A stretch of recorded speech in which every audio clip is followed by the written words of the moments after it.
Akashvani presents Morning News.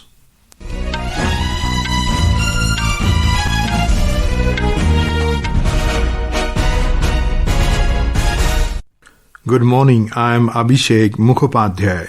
The headlines. India-China agree to resume direct flights, reopen border trade and decide to set up working group to advance effective border management to maintain peace. Prime Minister Narendra Modi says stable and constructive ties between India and China will contribute to regional and global peace and prosperity. External Affairs Minister Dr. S. Jaishankar to co-chair 26th session of India-Russia Inter-Governmental Commission in Moscow today. NDA Candidate CP Radhakrishnan to file nomination for vice presidential elections today. At least 21 people killed in rain-related incidents in Maharashtra in the last 4 days. IMD issues red alert for Gujarat, Goa and parts of Maharashtra today. And Rashmika Sahgal bags gold in the 16th Asian Shooting Championship in Kazakhstan. India and China have agreed to resume direct flight connectivity between Chinese mainland and India at the earliest and finalize an updated air services agreement. Both sides came to this agreement during bilateral talks between Chinese Foreign Minister Wang Yi and External Affairs Minister Dr. S. Jaishankar in New Delhi. Our correspondent reports that the two sides had positive, constructive and forward-looking discussions during the meeting on bilateral, regional and international issues of common interest. We have a detailed report from our correspondent.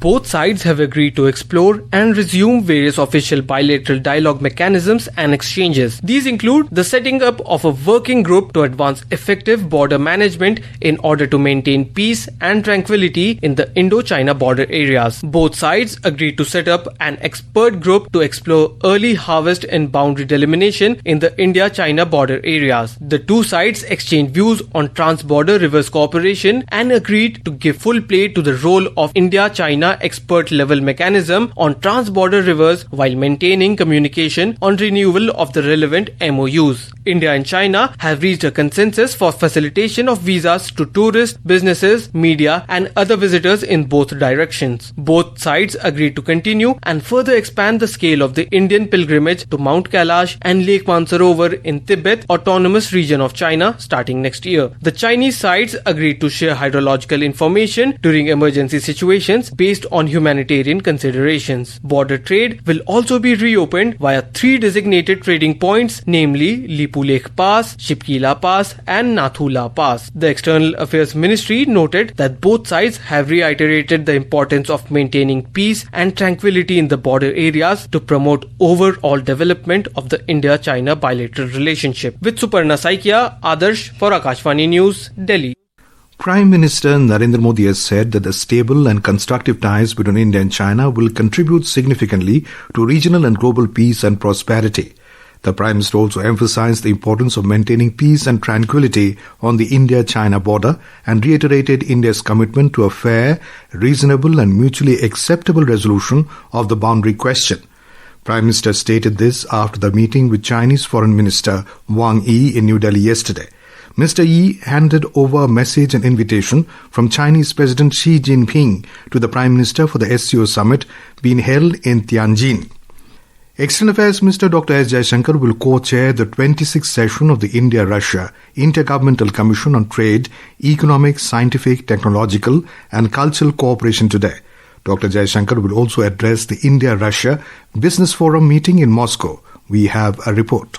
The External Affairs Minister arrived in Moscow last evening on a 3-day official visit to Russia. During the visit, the External Affairs Minister will also meet Russian Foreign Minister Sergei Lavrov and review the bilateral agenda and share perspectives on regional and global issues. The visit aims to further strengthen the long-standing and time-tested India-Russia special and privileged strategic partnership. Mr. Jaishankar's visit follows the National Security Advisor Ajit Doval's recent visit to Moscow, where he held discussions with Russian President Vladimir Putin, First Deputy Prime Minister Manturov and Secretary of the Security Council Sergei Shoigu. Jigyasa Pandey, Akashvani News, Delhi.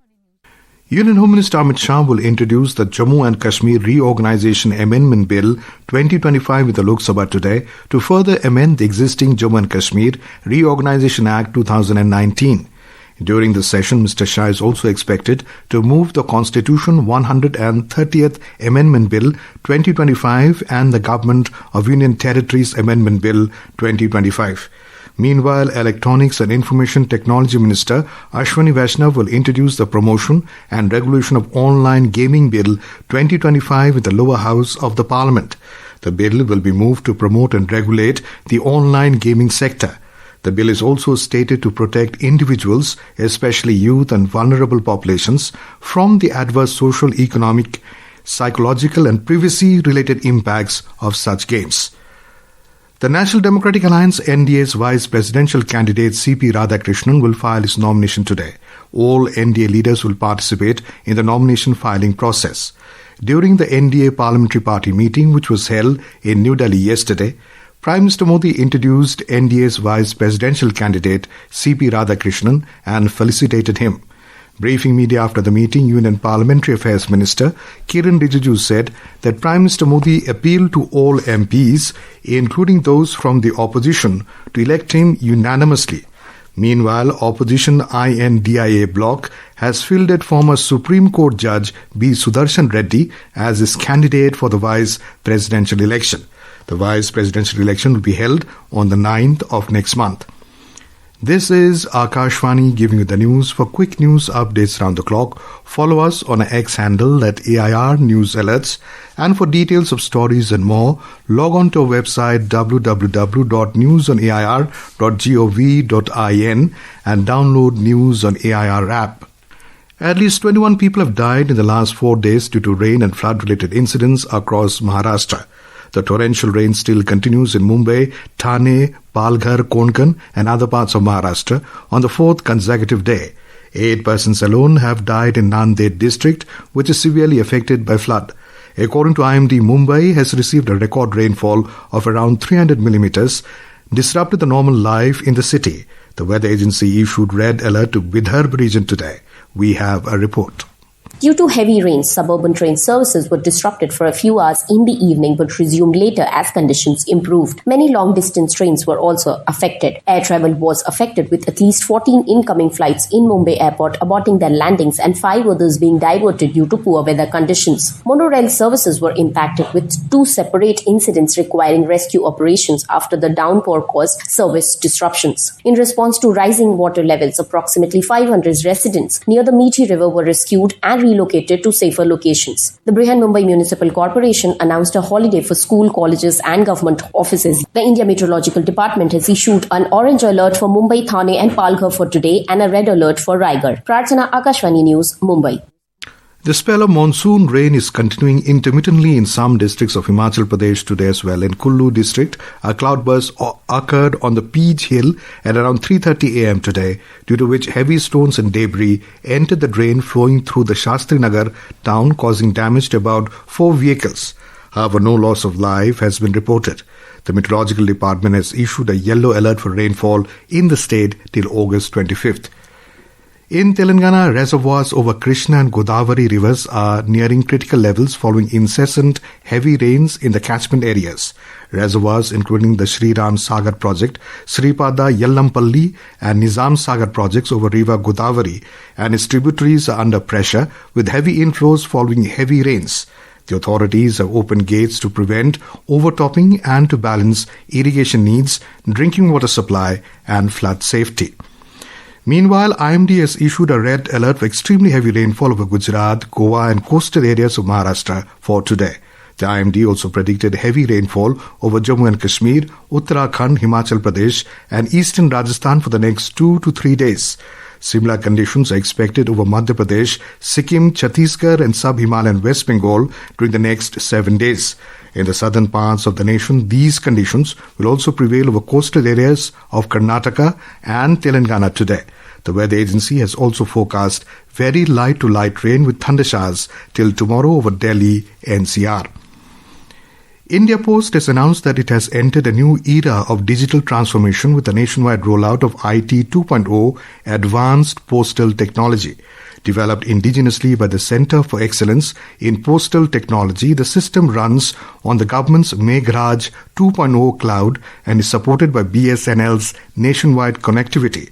The new system offers several next-generation features, including a unified interface, QR code-based payments, OTP-based delivery, and a 10-digit alphanumeric DG PIN to improve accuracy. US President Donald Trump made it clear that US troops will not be sent to Ukraine as part of any potential deal to end Russia's war.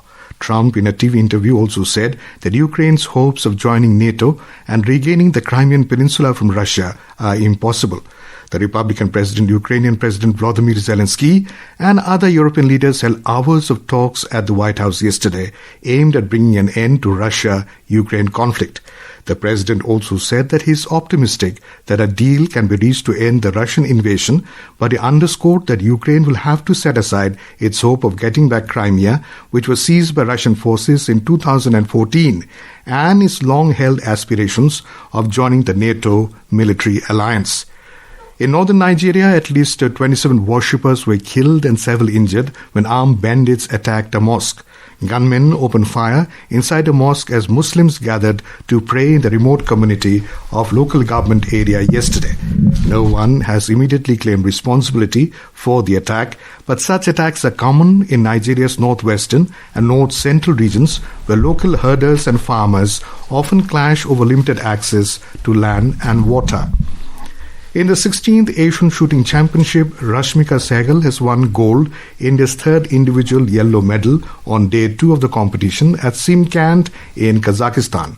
Rashmika clinched the junior women's air pistol crown yesterday. Early in the day, Manu Bhaker, a double Olympic bronze medalist, bagged another individual international medal in the women's 10-meter air pistol final to finish third. At the ongoing Under-20 World Wrestling Championships, wrestler Sumit Malik settled for a silver medal after 5-8 loss to Russia's Mogomed Odzamiro in the men's 57-kilogram category in Samokov, Bulgaria. In the women's event, Srishti advanced to the final of the 68-kilogram category, securing a 7-3 victory over Germany's Laura Kohler in the semi-finals. In the women's 57-kilogram category, Tapasya stunned the defending champion Sowaka Uchida of Japan 4-3 to book a place in the final. This was Uchida's first international defeat after 14 consecutive wins. And women's team will begin the SAF Under-17 Women's Championship 2025 campaign with a clash against Nepal at the Changlimi Thang Stadium in Thimphu, Bhutan today. And now for a look at today's newspapers, it's over to Subhadra Ramachandran. Thank you, Abhishek. India-China revisit 2005 agreement to resolve ex-boundary dispute, leads the Tribune. The upcoming vice presidential elections gets prominent mention in most of the dailies. South versus South, opposition names ex-Supreme Court Judge B. Sudarshan Reddy as vice presidential pick, says Hindustan Times. Army steps in as rain wreaks havoc across Maharashtra, writes the Pioneer. Air Force will get 97 LCA Tejas Mk1A jets, reports the Asian Age. Prime Minister likely to attend high-level military meet in Kolkata to address infiltration issues, speculates the Statesman. Centre set to ban online real money gaming, bill likely in Parliament today, reports the Indian Express. And finally, a 300-year-old violin, the Caridas, once owned by composer Niccolo Paganini, is to be played at a top UK classical music festival, reports the Times of India. And with that, it's back to you, Abhishek. Thank you, Subhadra. And now, before we end the bulletin, the headlines once again. India-China agreed to resume direct flights, reopen border trade, and decide to set up working group to advance effective border management to maintain peace. Prime Minister Narendra Modi says stable and constructive ties between India and China will contribute to regional and global peace and prosperity. External Affairs Minister Dr. S. Jaishankar to co-chair 26th session of India-Russia Inter-Governmental Commission in Moscow today. NDA Candidate CP Radhakrishnan to file nomination for vice presidential elections today. At least 21 people killed in rain-related incidents in Maharashtra in the last 4 days. IMD issues red alert for Gujarat, Goa and parts of Maharashtra today. And Rashmika Sahgal bags gold in the 16th Asian Shooting Championship in Kazakhstan. And with that, we end the morning news. Have a nice day.